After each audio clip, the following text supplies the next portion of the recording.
नमस्कार दोस्तों, मैं हुंचिका सारडा। तारानगर में सियासत गर्म है क्योंकि 28 जनवरी को नगरपालिका चुनाव होने वाले हैं। ये चुनाव ही आने वाले 5 सालों के लिए शहर के विकास की राह को तय करेंगे। ऐसे में एक जिम्मेदार पत्रकार होने के नाते मैंने तारानगर के बीजेपी नेता और वार्ड नंबर 22 से प्रत्याशी राकेश चांगेर से एक्सक्लूसिव बातचीत की। तारानगर के मुद्दे, तारानगर की समस्याएं, विकास और योजनाओं आदि के बारे में मैंने खुलकर जनता के सवाल उनके सामने रखे। हर एक सवाल पर क्या थे उनके जवाब, जानने के लिए इस रिपोर्ट को पूरा देखें दोस्तों। और हाँ, आगे बढ़ने से पहले मेरे चैनल को सब्सक्राइब जरूर कर लें और फेसबुक पेज को भी याद से लाइक कर लें। सर, सबसे पहले हमारे साथ बातचीत करने के लिए आपका बहुत बहुत स्वागत है। धन्यवाद आंशिका जी, आपको भी बहुत बहुत शुभकामनाएं नववर्ष की। और मैं क्षेत्रवासियों को भी इस अवसर पर नववर्ष की शुभकामनाएं देना चाहता हूं और बधाई देना चाहता हूं। जी सर, अब कुछ सवाल मेरे आपसे हैं। तो सबसे पहला सवाल मैं आपसे ये पूछना चाहती हूँ कि 2015 में आपने वार्ड नंबर 3 से चुनाव लड़ा था और आप निर्विरोध चुने गए थे। इसके बाद श्रीमती सरला जांगीर जो है उन्होंने चुनाव जीता, वो चेयरमैन बनी और आप वित्त समिति के अध्यक्ष बने। तो जीत तो आपने हासिल की ही है और जीत का जो सिलसिला है वो आप फिर से दोहरा पाएंगे? निश्चित तौर पर अंशिका जी, हमें पूर्ण विश्वास है कि तारानगर नगरपालिका भारतीय जनता पार्टी का बोर्ड बनेगा।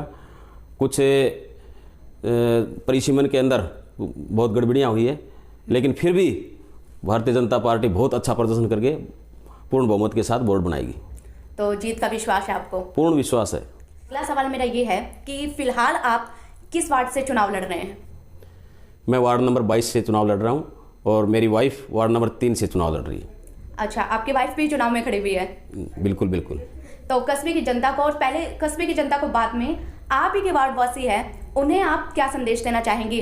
क्यों वो आपको वोट दे, ये आप बताइए उन्हें। मेरा ये 5वां चुनाव है नगर पालिका के अंदर। मैं पिछली बार निर्विरोध निर्वाचित हुआ और उससे पहले मैं डिप्टी चेयरमैन भी रहा और उससे पहले मैं पार्षद रहा, मेरी वाइफ पार्षद रही, मेरी माताजी पार्षद रही। और जो शहर के अंदर, मेरे वार्ड के अंदर ही नहीं बल्कि पूरे शहर के अंदर जो भी काम किए हैं वो भारतीय जनता पार्टी ने किए हैं। और मैं ये समझता हूँ भारतीय जनता पार्टी के कार्यकाल में तो इतने अच्छे काम हुए हैं, ये मैं नहीं कहता, पूरे शहरवासी कहते हैं। चाहे मेरा कौन सा ही कार्यकाल ले लो, एक से बढ़कर एक कार्यकाल मेरा रहा है। इसलिए मुझे पूर्ण विश्वास है तारानगर की जनता पर कि भारतीय जनता पार्टी का बोर्ड बनाएगी। तारानगर की जनता का ही ये सवाल है, वो जानना चाहती है कि 2015 से लेकर 2020 5 साल आपका कार्यकाल रह चुका है, तो उस कार्यकाल में आपने क्या क्या विकास कार्य करवाए? पिछले कार्यकाल में विकास के तो कहूँगा कि ये विकास पूरे राजस्थान में नहीं, पूरे हमारे देश भर में विकास गिने जाते हैं। तारानगर नगर पालिका के अंदर जो विकास हुए हैं, नगर पालिका भवन जो मैंने जन सहयोग से बनाया था, दानदाताओं के सहयोग से, जो आज मिसाल बना हुआ है। नगर पालिका के बस स्टैंड के ऊपर जो पार्क है, उस पार्क की ये दशा थी कि वहाँ गंदगी के ढेर लगे रहते थे और आज वो पार्क देखने के लिए दूसरी नगर पालिकाओं के या दुनिया के लोग आते हैं कि तारानगर के अंदर एक अच्छा पार्क बना है। फायर स्टेशन हमने बनाया, फायर ब्रिगेड हम लेके आए, हमने ऐसे गौरव पथ बनाए जो आज मिसाल बने हुए हैं। अनेकों काम, जैसे हमने आधुनिक टॉयलेट है वो हमने बनाए। बहुत से महाविद्यालय लो, हर क्षेत्र में, चाहे अपने मंदिर ले हो या मुक्ति धाम ले हो, कब्रिस्तान ले हो, हर क्षेत्र में हमने अच्छे काम किए हैं जो आज जनता के आम चर्चा बनी हुई। तो सर, ये तो बात हुई अभी तक के विकास की, मतलब 2015 से लेकर 2020 तक की। तो आगे जो 5 साल आने वाले हैं उसको लेकर आपकी क्या योजना है कि भाई आगे 5 साल में अगर आपकी पार्टी का बोर्ड बनता है तो तारानगर के विकास के लिए क्या क्या योजनाएं हैं आपके पास? मैं तारानगरी जनता को विश्वास दिलाता हूं कि जो हमने पीछे कार्य किए हैं उससे बेहतर कार्य आने वाले नगर पालिका के बोर्ड में करेंगे। और तारानगर की जनता को उम्मीद भी है कि भारतीय जनता पार्टी जो कहती नहीं, कहती है उनसे 4 गुना काम करते हैं। और मुझे मेरे नेताओं पर पूर्ण विश्वास है कि अच्छे बजट मुझे आवंटित कराएंगे। ये मैं विश्वास दिलाता हूँ तारानगरी जनता को। अच्छे बजट आपको आवंटित करवाएंगे तो काफ़ी विकास कार्य भी होगा। ये माना जाता है कि जितना अच्छा बजट मिलता है उतना अच्छा ही विकास कार्य होता है। लेकिन पिछले 5 सालों में आपको जो बजट मिला था, कितना आपने तारानगर की जनता के विकास के लिए खर्च किया है? आशिका जी, पिछले कार्यकाल के अंदर नगर पालिका हेड से हमने लगभग 30 करोड़ के लगभग हमने काम करवाए हैं और तारानगर क्षेत्र के अंदर कराए हैं। उसके अलावा हमने हर डिपार्टमेंट से, जैसे PWD डिपार्टमेंट है, उससे हमने माँ जालपा देवी कॉलेज नहीं, जो महिला महाविद्यालय है वो आवंटन करवाया और महिला महाविद्यालय स्वीकृत करवा के उसका निर्माण शुरू है। हमारे शहर के अंदर पीने की पानी की बहुत बड़ी समस्या थी। 15-15 रोज पानी नहीं आता था, तो हमने 2 बड़े SR स्वीकृत कराए जो आज बने हुए हैं, जो सप्लाई चालू है उनकी। और भी ऐसे काम हैं जो हमने दूसरे डिपार्टमेंट से हमने स्वीकृत कराए हैं और नगर पालिका से हमने 30 करोड़ के माध्यम से, चाहे गौरव पथ लो, सड़कें जहाँ हमने जनता ने उम्मीद की वहाँ हमने सड़कें पहुँचाई है। और लाइटिंग व्यवस्था आपने देखी होगी, इतनी अच्छी लाइटिंग व्यवस्था हमने नगर पालिका बनने के बाद लगभग 30 किलोमीटर 35 किलोमीटर रोड लाइन की जो वायर फेस है वो खिंचवा कर हमने लाइटिंग व्यवस्था की है शहर के अंदर। और जो उस टाइम मुझे याद है, मेरे से पहले ऐसे ट्रैक्टर होते थे जो जगह जगह बंद हो जाते थे, चलते ही नहीं थे, उसको धक्का देके स्टार्ट करते थे कर्मचारी। हमने नए अच्छे उनको ऑटो टिपर दिलाए, फायर ब्रिगेड हम लेके आए, फायर स्टेशन हमने बनाया और अम्बेडकर भवन हमने बनाया। आधुनिक टॉयलेट, जो मॉडर्न टॉयलेट हैं, हमने यहाँ जो बस स्टैंड है, नया बस स्टैंड बनाया, वहाँ बनाया, उस बस स्टैंड पे बनाया। स्कूलों के अंदर, महाविद्यालयों के अंदर जो महिला महाविद्यालय है, जो एक वैकल्पिक व्यवस्था थी हाई सेकेंडरी स्कूल के सामने, बच्चियों के पास कोई सुविधा नहीं थी, वहाँ हमने टॉयलेट बनाए। मुक्ति धाम के अंदर हमने अच्छे काम किए, हर मुक्ति धाम के अंदर, हर कब्रिस्तान के अंदर हमने अच्छे काम किए हैं। जहाँ मंदिरों की बात आती है तो एक मिसाल है रामदेव जी मंदिर, जहाँ बहुत अच्छे श्रद्धालु आते हैं और वहाँ बहुत कचरे के ढेर लगे हुए थे। हमने शानदार वहाँ इंटरलॉकिंग सड़क और प्लेटफार्म बनाया है। जो पक्का जोड़ा है वहाँ बालाजी का मंदिर है और बहुत प्राचीन वहाँ एक जोड़ बना हुआ है जोड़ा, उसका हमने जीर्णोद्धार किया। वहाँ हमने बैठने की और जाने की श्रद्धालुओं की हमने व्यवस्था की। हर क्षेत्र में हमने, चाहे सड़कें लो, चाहे हर क्षेत्र में हमने काम किया है और अच्छा काम, बिना भेदभाव। हमने कोई भी तारानगर की जनता के साथ भेदभाव नहीं रखा। ये नहीं सोचा कि ये वार्ड कांग्रेस का है, ये नहीं सोचा कि ये वार्ड बीजेपी का। हमने तो ये सोचा कि ये जो तारानगर है ये हमारा गौरव है, इसको हम कैसे सुंदर करें, ये सोच के हमने काम किए तारानगर के अंदर। सर, तारानगर में विकास कार्यों की अगर फहरिस्त देखें विकास कार्यों की, तो बहुत कुछ है आपके पास बताने के लिए जो आपने करवाया है। लेकिन एक जो प्रॉब्लम है जो तारानगर के हर एक वासी जिससे परेशान है, लोगों ने खुद बताया मुझे, मैंने उस पर वीडियो भी बनाया था, कि जब बारिश होती है तो बहुत सारे इलाकों में पानी भर जाता है और सबसे ज़्यादा जो ज़रूरी है बस स्टैंड का जो इलाका है वहाँ पर पानी भर जाता है, सड़कें बिल्कुल लबालब हो जाती है थोड़े से पानी की वजह से ही। तो उस समस्या का निदान 5 सालों में क्यों नहीं हुआ, और अगर पिछले 5 सालों में नहीं हुआ तो आने वाले समय में आपके पास क्या योजना है कि उसका समाधान आप कैसे करवाएंगे? अंशिका जी, जो बस स्टैंड की बात कर रहे हो आप, वो बस स्टैंड पानी निकासी की व्यवस्था हमने कर दी है। अब ये बारिश आती है अचानक, एक बार तो घंटा 2 घंटा 3 घंटा पानी आएगा, क्योंकि वो जगह ऐसी है कि पूरे शहर का पानी वहाँ आता है। पहले आप याद करो 15-15 दिन, महीने ये स्कूलें बंद रहती थी, PWD रेस्ट हाउस है वो बंद रहते थे, दुकानें बंद रहती थी, सारी दुकानों व्यापारियों का माल खराब हो जाता था और दुकानें खोल नहीं पाते थे। हमने हमारे कार्यकाल में 4 करोड़ की लागत से एक नया पंप स्टेशन बनाया है, वहाँ अच्छी बड़ी बड़ी मोटरें लगाई है और उन मोटरों के माध्यम से अक्सर 4 और 6 घंटे, हाईएस्ट 6 घंटे लेती है वो मोटरें पानी निकासी कर देती है। अब रही बात जैसे बरसात आए वैसे पानी निकासी, ये पानी निकासी आशिका जी संभव नहीं है, क्योंकि बाई ग्रेविटी हो तब संभव है। बाई ग्रेविटी अगर निकालें तो रोड की कटिंग इतनी हो जाती है कि बस स्टैंड से आगे कम से कम 6 और 7 फीट अगर रोड हम काटेंगे तब वो बाई ग्रेविटी पानी जाएगा। लेकिन फिर भी आगे बहुत हमने सारे इंजीनियरों से बुला के और दिखाया है कि बाई ग्रेविटी आप पानी नहीं निकाल सकते, आप तो बाई पंपिंग ही पानी निकासी कर सकते हो। तब हमने निर्माण किया है और उसमें भी हम चाहें तो हमने टेंडर किया था, वो टेंडर एक निश्चित कर दिया था गवर्नमेंट चेंज होने के बाद। उसमें 2 मोटरें हमने और ली थी, वो मोटरें और लगने के बाद मात्र 2.5 और 3 घंटे में पानी निकासी हो जाएगा और वो हम समाधान कर देंगे। तो ये तारानगर की जनता भी सुन रही है और बहुत अच्छी बात है ये कि अगर ऐसा हो जाता है तो बहुत सुविधा होगी लोगों को। अगला सवाल मैं आपसे ये पूछना चाहूंगी कि गैर कानूनी जो अतिक्रमण है उसके लिए आप जोर शोर से मुद्दे भी उठाते आए हैं, लेकिन पूरा निदान जो है उस समस्या का हुआ नहीं है। तो इसके लिए आप क्या कहना चाहेंगे? इसके लिए आगे आपके पास क्या विजन है उसे रोकने के लिए, गैर कानूनी अतिक्रमण को? अंशिका जी, मैंने मेरे कार्यकाल में कोई भी गैर कानूनी अवैध अतिक्रमण नहीं होने दिए। और जो बहुत पहले इंक्रोचमेंट सालों से चल रहे थे, और ऐसे जो भूमाफिया लोग हैं जो सरकारी ज़मीन कई बीघा सरकारी ज़मीन रोककर खेती कर रहे थे, उनको हमने खाली भी करवाया सरकारी ज़मीनों को। और मैं तो ईश्वर से प्रार्थना भी करता हूँ कि ये कांग्रेस की अगर बोर्ड बन गया तो कोई भी सरकारी ज़मीन बचेगी नहीं, सारी ज़मीन पे अतिक्रमण हो जाएगा। क्योंकि यहाँ तो टोली बनी हुई है भूमाफियाओं की, यहाँ जो कैंडिडेट है वो भूमाफियाओं की टोली है। सब आप देख रहे हो, सबको जनता को, पूरे शहर की जनता को पता है कि ये भूमाफियाओं का गिरोह है। और ये गिरोह अगर आ गया नगर पालिका में तो कोई भी जगह सरकारी ज़मीन नहीं बचेगी। गैर कानूनी जो अतिक्रमण का जो सिस्टम चल रहा है वो आने वाले 5 सालों में कम होगा या खत्म होगा, ऐसा तारानगर की जनता अब भरोसा कर रही है आपसे बातचीत के बाद। अगला सवाल मैं ये पूछना चाहूंगी कि बीजेपी का अगर बोर्ड बनता है तो महिलाओं की भागीदारी, क्योंकि मैं भी एक महिला हूं और बीइंग वुमन मेरा ये क्वेश्चन होना ही था कि महिलाओं की भागीदारी जो है वो इसमें कितनी रहेगी? बिल्कुल फुल महिलाओं की भागीदारी खूब रहेगी। और हमारे पीछे भी महिलाओं की भागीदारी थी, अभी हम उम्मीद करते हैं अच्छी महिलाओं की भागीदारी हमारे बोर्ड में रहेगी।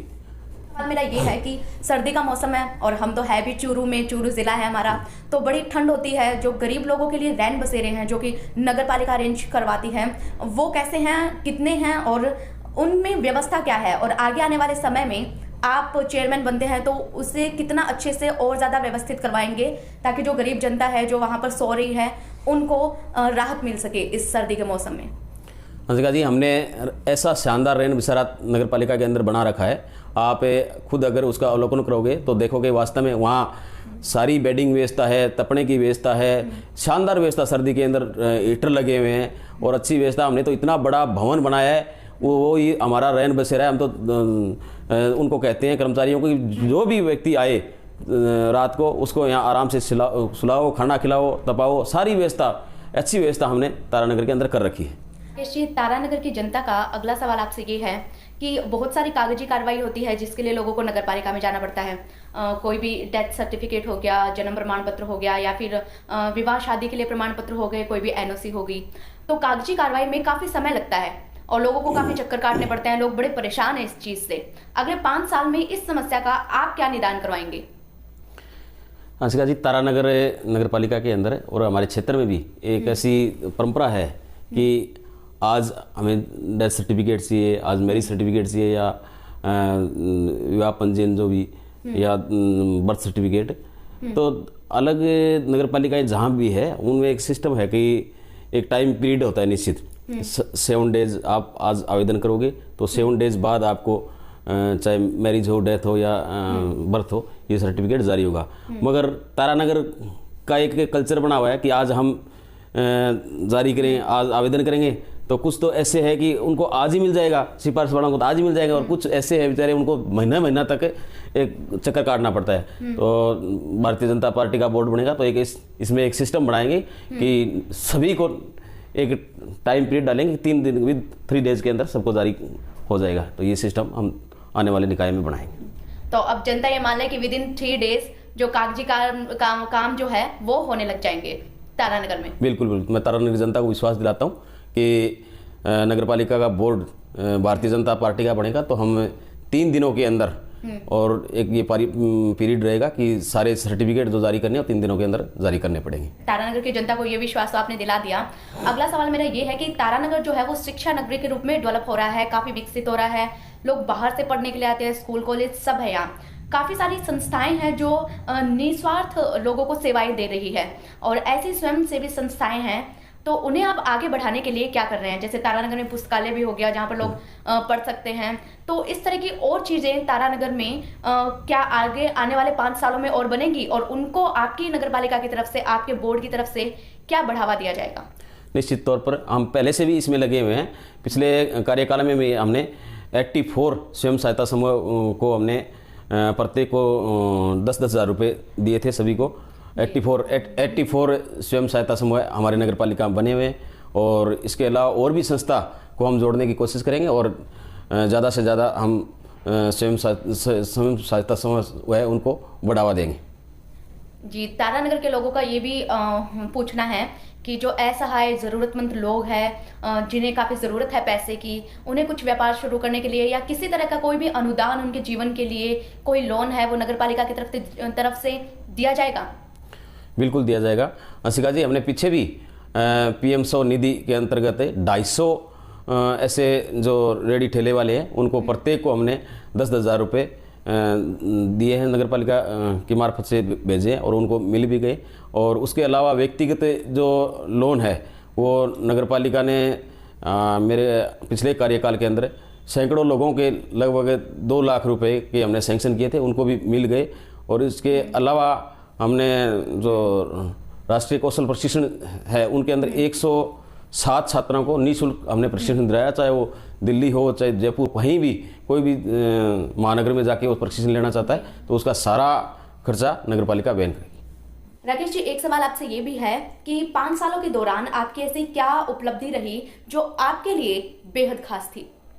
अंशिका जी, मैंने 5 साल के अंदर जो काम किए वो सब जनता के सामने थे, चाहे नगरपालिका भवन, अंबेडकर भवन, सैनिक कॉलोनी या तारानगर के अंदर सबसे बड़ी समस्या ये थी कि बिजली की बहुत बड़ी समस्या थी, बहुत डिम रहती थी बिजली। उसमें हमने नया GSS स्वीकृत कराया और एक अच्छा नया बिजली घर बनवाया, फायर ब्रिगेड, पार्क, सब रोडें, गौरव पथ सब हमने अच्छा किया। और वो हमने इसलिए किया कि हमें टारगेट देके गए थे। उस समय हमारे तत्काल राष्ट्रीय अध्यक्ष अमित शाह जी थे, वो पहले हमारी नगरपालिका को क्लास ली और उन्होंने कहा कि ऐसे काम करो जो हमेशा यादगार रहे। 190 नगर निकायों की बैठक थी, उसमें सभी चेयरमैन्स गए हुए थे। तो उन्होंने जो टारगेट दिया उसके बाद वो 2-3 साल बाद वापस राजस्थान आए और 4 दिन का राजस्थान में प्रवास किया। उस टाइम फिर से सभी नगरपालिकाओं की जो सर्वे रिपोर्ट थी और उन्होंने ही सर्वे करवाई थी, सेंट्रल गवर्नमेंट से टीम भेज के उन्होंने सर्वे करवाई थी कि किन किन नगरपालिकाओं ने क्या क्या उपलब्धियां हासिल की है। उस समय सभी नगरपालिकाओं का नंबर आ रहा था और सबसे एक क्वेश्चन कर रहे थे, उसमें अमित शाह जी बैठे थे, हमारी मुख्यमंत्री महोदया वसुंधरा जी बैठी थी, हमारे डिवीज़न के प्रभारी राजेंद्र सिंह जी राठौड़ साहब भी बैठे थे, ये सब बैठे थे और माननीय चंद्रशेखर जी भी बैठे थे। तो वो जब सब नगरपालिका का इंटरव्यू ले रहे थे कि क्या क्या, वो अपनी सर्वे रिपोर्ट देख रहे थे, पूछ रहे थे। उस समय जब हमारा नंबर आया तारानगर का तो उन्होंने कहा आप बताओ। तो मैंने सारे काम नंबर वाइज गिनाए, मैंने ये तारानगर के अंदर किया और ये सब सर नया है, अच्छा करने की मैंने कोशिश की है। उसके बाद सब की सुन के उन्होंने सारा नगरपालिकाओं का सर्वे रिपोर्ट देखने के बाद और लास्ट में उन्होंने एक अपने कंप्यूटर का बटन ऑन किया और पूरी स्क्रीन जो पार्टी कार्यालय ने हमारी जो हॉल में मीटिंग चल रही थी उस पूरी स्क्रीन पे पूरे तारानगर को दिखाया और तारानगर को दिखा के उसमें तारानगर का नगरपालिका का भवन, उसमें वो पार्क, गौरव पथ, सारे जो हमने शानदार काम किया पूरे के पूरे, चाहे वो हमने जीर्णोद्धार जो बालाजी जोड़ का किया, वो अंबेडकर भवन, सब उसके अंदर दिखाया। और उनको सारे नगरपालिकाओं को कहा कि अगर आपको काम करना है तो ऐसे काम करो, तारानगर की नगरपालिका जैसे काम करो।